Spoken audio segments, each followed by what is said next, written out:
شهر رمضان الذي أنزل فيه القرآن.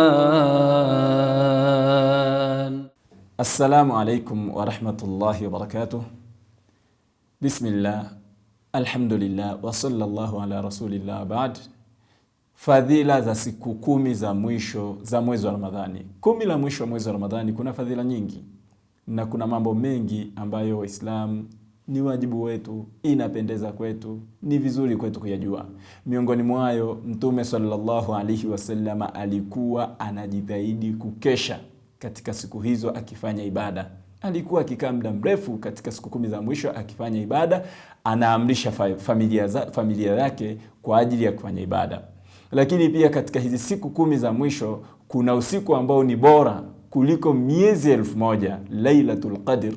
Lakini pia katika huu usiku wa Lailatul Qadr, katika siku 10 hizi za mwisho za mwezi wa Ramadhani, kuna usiku wa Lailatul Qadr ambao Qur'ani ilishuka ndani yake. Lakini pia katika usiku wa Lailatul Qadr ambao unapatikana katika 10 la mwisho la mwezi wa Ramadhani, huwa malaika wanateremka ndani yake. Lakini pia huwa amani inatawala mpaka alfajiri inapochomoza. Usiku huu ni usiku wenye baraka. Usiku huu ni usiku ambayo Mwenyezi Mungu anakadiria makadirio ya mwaka mzima.